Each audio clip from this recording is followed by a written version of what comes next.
नमस्कार, अपना बिहार में आपका स्वागत। मैं राहुल ओझा आपके साथ। शेखपुरा से बड़ी खबर है, जहां सरकारी स्कूल में हिजाब पहनकर आने वाली लड़कियों को लेकर विवाद गहरा गया है। स्कूल के शिक्षक ने ड्रेस कोड का पालन करने की नसीहत दी है। वहीं खास समुदाय के लोगों ने इसे धार्मिक स्वतंत्रता पर प्रहार बताया है। शेखपुरा जिले के शेखोपुर सराय प्रखंड अंतर्गत चारुआमा मिडिल स्कूल में मुस्लिम छात्राएं बुर्का और हिजाब पहनकर आ रही है, जिस पर स्कूल के हेडमास्टर ने नियमों का पालन करते हुए ड्रेस कोड का पालन करने का निर्देश दिया है, जिसका एक समुदाय के लोगों ने विरोध किया है।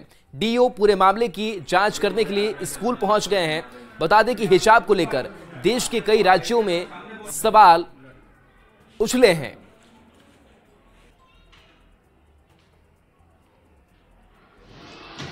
वो जो कुछ संख्या में जो है लड़कियां जो है बुर्का पहन करके आना शुरू की, तो 6 तारीख को हम जो है उसको मना किए कि जो है तुम लोग जो है ड्रेस कोड में आओ।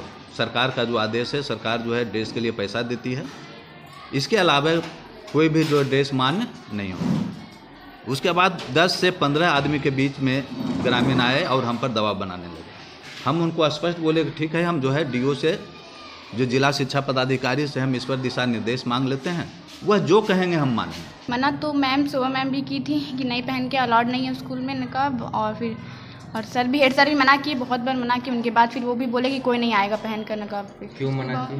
बोले कि स्कूल में अलाउड ही नहीं है नकाब। क्यों अलाउड क्यों पहन के आते थे हम लोग? नहीं, मैट्रिक के बाद इंटर से हम लोग पहन के आ रहे हैं। हेड सर मना कर रहे थे और बस हेड सर बोलते थे ये सब मत पहन के आना। क्या बोलते थे कि ये सब तो मत पहन के आना, कल से स्कूल ड्रेस में आना। और इस पूरी खबर पर अजीत सिन्हा हमारे साथ फोन लाइन पर जुड़े हुए हैं। अजीत, हिजाब को लेकर के विवाद सामने आया, ड्रेस कोड पालन करने की बात शिक्षक ने कही, आखिर क्या पूरा विवाद सामने आ गया है कि इसका विरोध किया जाने लगा? जी, इस सवाल को लेकर काफी बवाल हो रहा है।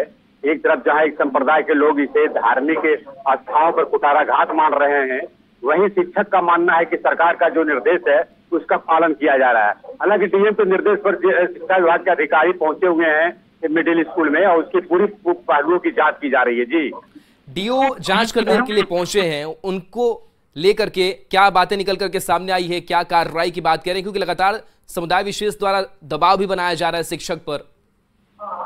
शिक्षा विभाग के अधिकारी का मानना है कि जो सरकार का निर्देश है उसमें स्पष्ट निर्देश है कि ड्रेस कोड का पालन किया जाना चाहिए, लेकिन जहां तक धार्मिक स्थानों का बात है वहां उसका भी उल्लंघन नहीं होगा, उसका भी पालन किया जाएगा। दोनों पहलुओं की जांच की जा रही है। जी, तो जो लोग कुछ पहुंचे हुए थे, जो दबाव बना रहे हैं, वो क्या कह रहे हैं कि नहीं, हम ड्रेस कोड का पालन नहीं करेंगे?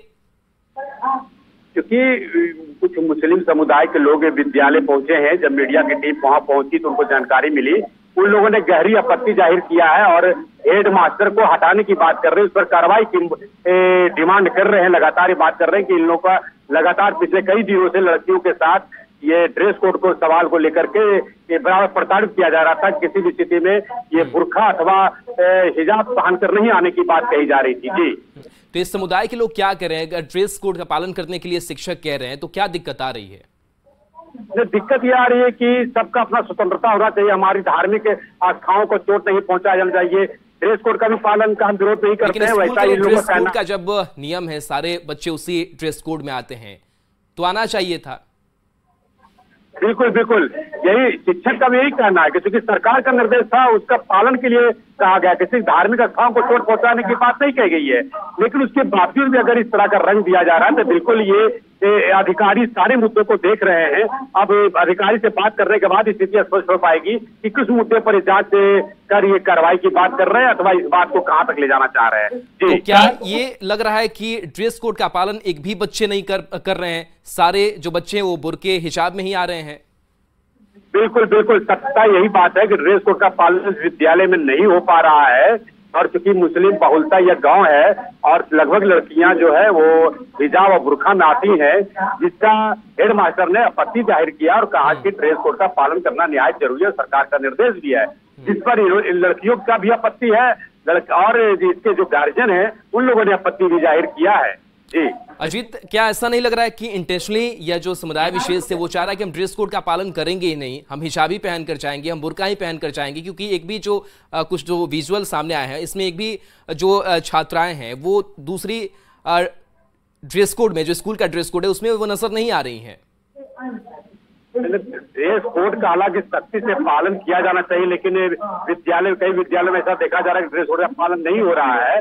लेकिन जहाँ दो संप्रदाय का मामला है वहाँ इस तरह का सवाल उठाने पर आपत्तियां हो रही है। बिल्कुल ड्रेस कोड का पालन किया जाए, क्योंकि सरकार का भी पत्र है, सरकार का भी कई पत्र आए हैं ड्रेस कोड का, क्योंकि ड्रेस के नाम पर राशि भी खर्च सरकार कर रही है, तो ड्रेस कोड का पालन तो किया ही जाना चाहिए। लेकिन इसको धार्मिक और उन्माद फैलाने की दिशा में जो कार्रवाई की जा रही है, बिल्कुल इसकी निंदा की जा रही है और कई संगठनों ने निंदा भी किया है।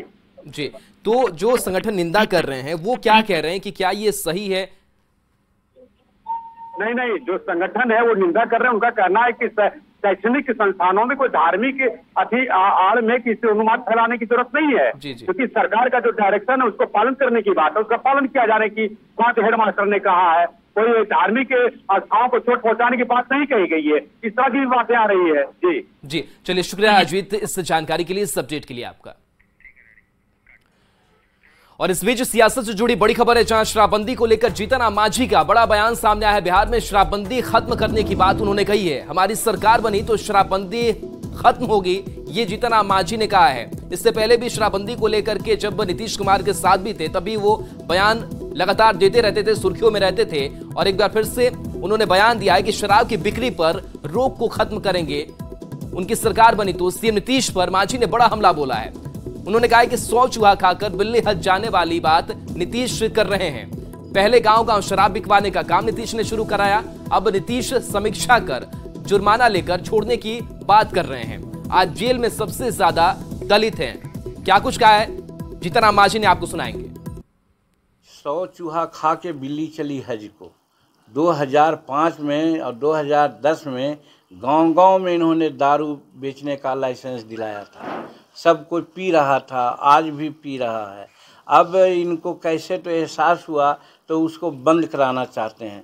तो हम भी चाहते हैं, सब लोग कहा कि बंद होना चाहिए, लेकिन बंद होने की जो प्रक्रिया है, आज अगर 4 लाख या 5 लाख आज जेल के सलाखा में या कानूनी कार्रवाई के परिधि में है, तो उसमें 80% दलित है, गरीब है। कैसे नौ मन हुई है न राधा नाची हैं, कहानी कही जाती है। आप कहते हैं कि साहब उससे 3000 या 4000 जुर्माना लेकर के आप छोड़ दीजिए। लोग लेता है 5000 और 7000 चार्ज करता है, और रसीद भले दे 2000-3000 का, लेकिन जो मजदूर 500 रुपया कमा करके जा रहा है और पकड़ा गया, वो 2000 और 3000 जुर्माना कहाँ से देगा? नेचुरली वो जेल में चल जाता है। तो कहने का मतलब कि शेड्यूल कास्ट के अधिकांश और दलित गरीब तबके के अधिकांश लोग आज जेल के शिकंजे में हैं।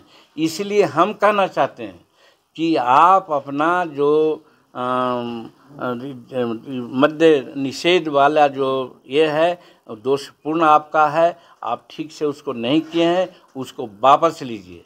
और हम डिक्लेयर करना चाहते हैं कि यदि हम लोगों की सरकार आवेगी आगे के दिनों में, तो या तो हम गुजरात मॉडल का मद्य निषेध कानून लाएंगे, और नहीं तो पूर्ण रूप में हम लोग छोड़ देंगे। पहले था तो क्या हो रहा था। आरजेडी कार्यकर्ताओं ने एक बार फिर से डिप्टी सीएम तेजस्वी यादव को मुख्यमंत्री बनाने की मांग की है। पोस्ट के जरिए कविता की शक्ल में तेजस्वी यादव को मुख्यमंत्री बनाने की मांग आरजेडी कार्यकर्ताओं ने कर डाली है। तेजस्वी यादव के आवास के बाहर लगे पोस्टर पर केंद्र पर भी निशाना साधा गया है। ये तस्वीर आपको दिखा रहे हैं, जायजा लिया है संवाददाता रविएस नारायण ने। डिप्टी सीएम तेजस्वी यादव को मुख्यमंत्री बनाने को लेकर राजद के कार्यकर्ता अक्सर मांग करते रहे हैं और कई मंचों से अपनी बात जो है वो कहते रहे हैं। पोस्टरों के जरिए भी कई बार जो है वो बात उठाई जाती रही है, लेकिन पोस्टर के जरिए एक नई शक्ल में एक बार फिर से ये बात उठाई गई है कि उप मुख्यमंत्री तेजस्वी यादव को मुख्यमंत्री जो है वो बनाना है। तो राजद के कार्यकर्ता इस मुहिम में लगातार लगे हैं और तेजस्वी यादव के जो आवास है 5 देश रत्न मार्ग, ठीक उनके दरवाजे पे एक बड़ा पोस्टर लगा है और इस बार जो है एक कविता की शक्ल में जो है ये पूरी बात को रखी गई है और जिसका शीर्षक दिया गया है मैं हूं ना। तेजस्वी का सपना, उन्नत हो बिहार अपना, A to Z का उत्थान, तेजस्वी ही करेंगे बिहार का कल्याण। जिस ढंग से A to Z की बात तेजस्वी लगातार करते रहे हैं और उसी को देखते हुए लिखा गया है कि तेजस्वी करते हैं अपना वादा पूरा, नहीं छोड़ते हैं अपना काम अधूरा। और युवाओं ने ठाना है तेजस्वी को बिहार का अगला मुख्यमंत्री बनाना है। हाँ, मैं तेजस्वी यादव बोल रहा हूँ। तो ये लगातार जो है इन बातों के जरिए ये बताने की कोशिश की गई है कि बिहार के राजद के तमाम कार्यकर्ता या फिर युवा जो हैं वो तेजस्वी यादव को अगला मुख्यमंत्री बनाने के लिए लगातार प्रयासरत है। और राजद के तमाम जो कार्यकर्ता हैं वो लगातार इस मुहिम को छेड़े हुए हैं कि तेजस्वी यादव को मुख्यमंत्री अगला जो है वो बिहार का बनाना है। लेकिन मुख्यमंत्री कब बनेंगे, कैसे बनेंगे, वो तो वक्त की बात है। लेकिन राजद तेजस्वी यादव के लिए लगातार मुहिम चलाए हुए है और इस बात की मांग जो है वो करता रहा है कि अगला मुख्यमंत्री जो है वो तेजस्वी यादव को बनाना है। कैमरा पर्सन सुबोध के साथ रवि एस नारायण, न्यूज 18 पटना। और इधर तेजस्वी को सीएम बनाने की मांग पर सियासत तेज हो गई। बीजेपी, हम और आरएलजेडी ने महागठबंधन पर तंज कसा है। नीतीश कुमार जी की विश्वसनीयता पूरी तरह खत्म हो चुकी है। यह बात तो सही है कि आरजेडी और जेडीयू में इस बात की सहमति बनी थी कि तेजस्वी यादव जी मुख्यमंत्री बनेंगे, लेकिन आदरणीय नीतीश कुमार जी अपने कमिटमेंट को नहीं पूरा कर रहे हैं। हम लोग भी यह नहीं चाहते कि जंगल राज वाले पुनः जो है एक बार जो है बिहार के मुख्यमंत्री के कुर्सी पे विराजमान हो, लेकिन अगर नीतीश कुमार जी ने कमिटमेंट किया है तो आरजेडी की यह मांग एक जायज मांग है। तो अब राजद के लोग उस गैरेज वाले या कबाड़ वाले नेता को मुख्यमंत्री के रूप में क्यों बना करके रखना चाहेंगे? वो अपने नेता तेजस्वी यादव को मुख्यमंत्री बनाने का अभियान चला रखे हैं। चाहे सुधाकर सिंह हो, चाहे सुनील सिंह हो, चाहे अन्य कार्यकर्ता, वो सारे के सारे लालू यादव के निर्देशन में काम कर रहे हैं। ये पोस्टर का वार जो है ये पहली बार राष्ट्रीय जनता दल के कार्यकर्ता नहीं कर रहे हैं। राष्ट्रीय जनता दल के द्वारा ये प्रायोजित है। नीतीश कुमार के द्वारा, नीतीश कुमार अकबकाहट में है, एनडीए के दरवाजे पर खड़े हैं। लालू जी को ये लग रहा है कि नीतीश कुमार भाग जाएंगे, कभी भी भाग जाएंगे। भरोसा नहीं है लालू जी को नीतीश कुमार के ऊपर, इसलिए पोस्टर के द्वारा मैसेज साफ देने की कोशिश की जा रही है कि हमारा बेटा मुख्यमंत्री बनाओ, हमारे बेटे को मुख्यमंत्री बनाओ, और नहीं तो सिंहासन खाली करो, हमारा बेटा मुख्यमंत्री बनेगा बिहार में।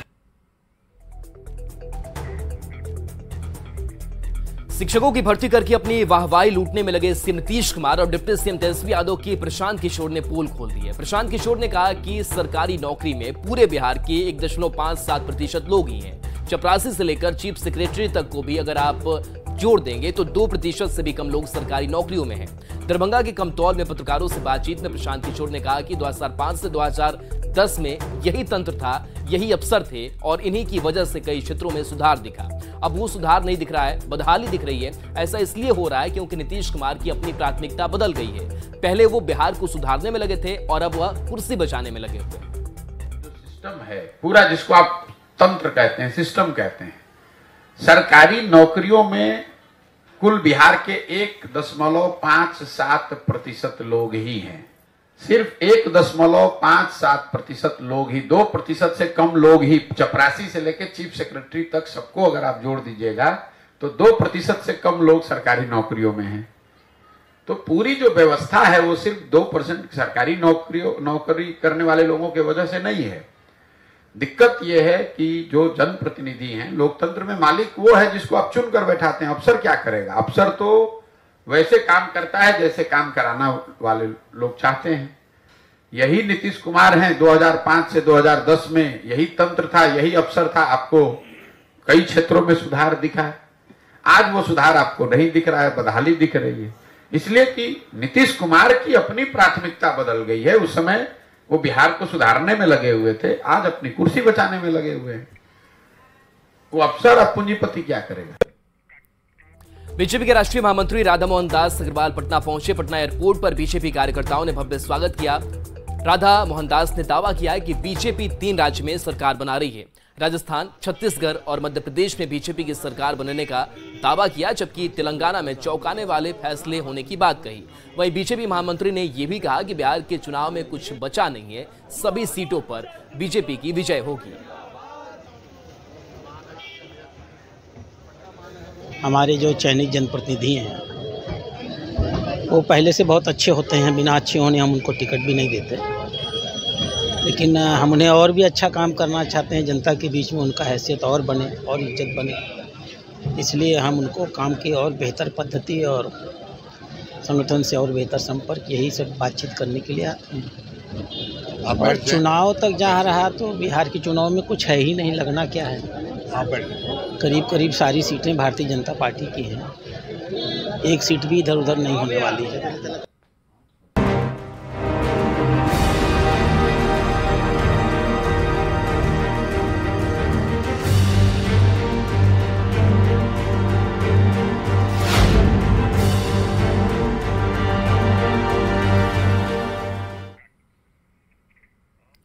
बिहार के सरकारी स्कूलों में लगातार सुधार हो रहा है। नीतीश सरकार की पहल रंग ला रही है। शिक्षा विभाग के अपर मुख्य सचिव लगातार इस दिशा में काम कर रहे हैं। शिक्षा विभाग के अपर मुख्य सचिव के पाठक एक्शन मोड में है।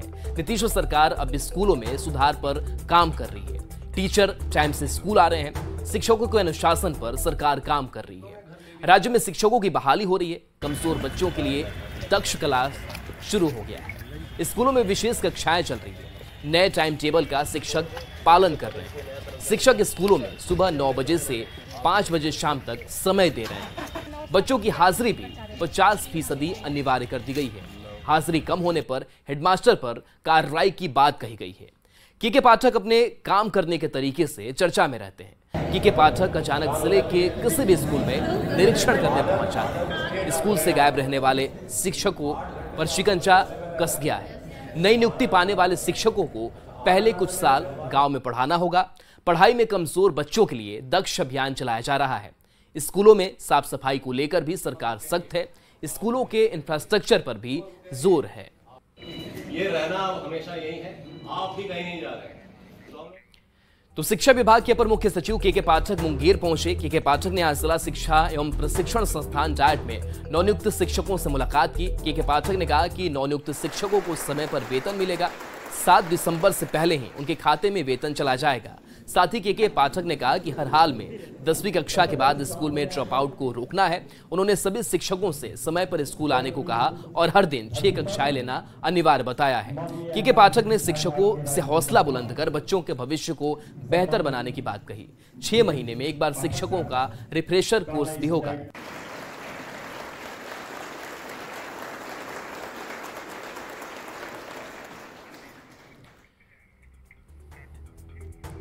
तो सरकारी स्कूलों में शिक्षकों की बहाली समेत कई फैसले लिए जा रहे हैं। कहा जा रहा है कि सरकारी स्कूलों के अच्छे दिन आने वाले हैं। सरकारी स्कूलों के अच्छे दिन को लेकर जहां महागठबंधन सरकार की उपलब्धियों को गिना रहा है, वहीं विपक्ष अच्छे दिन पर सवाल खड़े कर रहा है और सरकार के फैसलों पर सवाल उठा रहा है।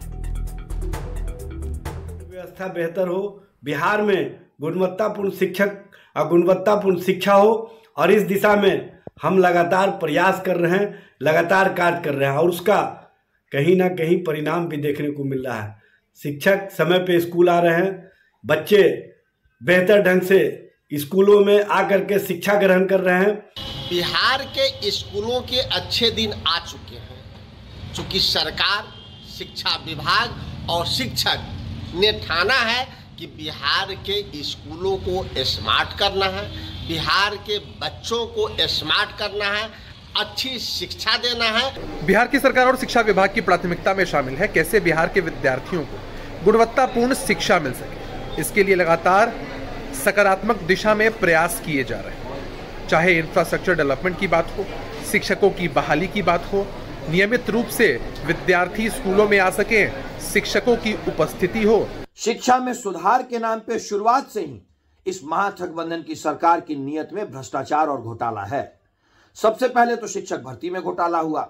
नंबर्स जो शिक्षक भर्ती होने थे वो कुछ और बताए गए और तमाम तरह की गड़बड़ियों के बीच जो भर्ती हुई वो कुछ और नंबर्स थी। उसके बाद विद्यालयों का इंफ्रास्ट्रक्चर, विद्यालय इतनी बदहाल स्थिति में है कि शिक्षक क्या पढ़ाएंगे और छात्र क्या पढ़ेंगे, और इन सब के ऊपर करेले पे नीम चढ़ा शिक्षा विभाग के तुगलकी फरमान। सरकारी स्कूलों के दिन ऐसे नहीं बहुरने वाले के पाठक जी के माध्यम से जिस तरह से माननीय मुख्यमंत्री जी और उप मुख्यमंत्री जी शिक्षकों के साथ दुर्व्यवहार करवा रहे हैं, उनके लोकतांत्रिक अधिकारों की हत्या करा रहे हैं और एक अजीब तरह का वातावरण वो फैलाने का काम कर रहे हैं, इससे सरकारी स्कूल सुधरने के बजाय और बिगड़ने की स्थिति में है। शिक्षा विभाग के मनमौजी अपर मुख्य सचिव का बेढंगा फरमान शिक्षकों को लेकर आए दिन निकलता रहता है। शिक्षकों को सुविधा के नाम पे तो ठेंगा दिखाया जाता है, पर उनसे मांगे बड़ी बड़ी होती हैं। स्कूल में ना तो स्मार्ट क्लासेस है, ना बच्चों को बैठने की पर्याप्त सुविधाएं हैं, और तो और 1,70,000 की बहाली का सिगुफा छेड़कर मात्र 30 से 40,000 नई बहाली करके पल्ला झाड़ लिया जाता है। वैशाली के पातेपुर में पकड़ौगा शादी के मामले में अगवा शिक्षक को मुक्त करा लिया गया है। लड़की वालों ने शादी के बाद उसे गाड़ी से छोड़ दिया। पुलिस ने शिक्षक को कोर्ट में पेश किया। साथ ही इस मामले में पुलिस ने लड़की के चाचा को भी गिरफ्तार कर जेल भेजा है, जबकि 4 अन्य नामजद आरोपी फरार हैं। शिक्षक का कहना है कि 29 नवंबर को उससे अगवा कर उसकी जबरन शादी करा दी गई। शिक्षक का कहना है कि लड़की वालों का घर स्कूल के पास ही है और धमकी भी दी जा रही थी। शिक्षक का साफ कहना है कि उसकी शादी बंदूक की नोक पर हुई। शिक्षक ने इस शादी को मानने से इनकार कर दिया। अगवा करने का आरोप लड़की के चाचा ब्रजभूषण प्रसाद पर लगा है।